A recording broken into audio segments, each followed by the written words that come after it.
हा आमच्या बुलढाणा जिल्ह्यामध्ये जळगाव ते नांदुरा या शहराला जोडणारा पूर्णा नदीवर इंग्रजांनी बांधलेला 200 वर्षापूर्वीचा जुना पूल आहे। आणि आता आमचे जे भ्रष्ट इंजिनियर जे पूल बांधत आहे ते निर्माणाधीन असताना पडतात आणि इंग्रजांनी बांधलेले 200 वर्ष जुने पूल एवढा मोठा पाण्याचा प्रवाह सहन करत आज जशाच तसे उभे दिसत आहे।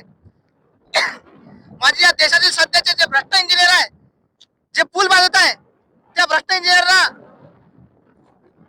माझी विनंती आहे त्यांनी या इंग्रजांची पाय धुवून पाणी प्यायला पाहिजे आणि या पुलावरून त्यांनी या भ्रष्ट इंजिनियरांनी या पुलावरून उडी मारून या पाण्यामध्ये जीव द्यायला पाहिजे, कारण त्यांची लायकी नाही।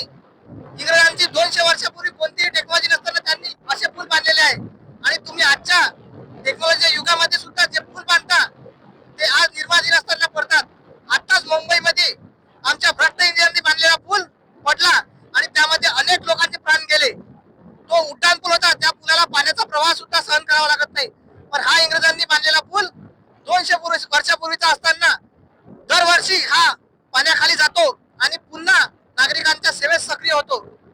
या इंग्रजांनी बांधलेला हा पूल या आमच्या भ्रष्ट इंजिनियरच्या तोंडावर एक लांछन आहे। यांना लाज वाटली पाहिजे की जे इंग्रज आपल्या लुटून गेले, पण तुम्ही त्यांच्यापेक्षा हरामखोर आहे, कारण त्यांनी बांधलेला एकही पूल आजपर्यंत पडला नाही आणि तुम्ही जे पूल बांधता ते निर्माणाधीन असताना पडता आणि अनेक भारतीय लोकांचे प्राण जातात।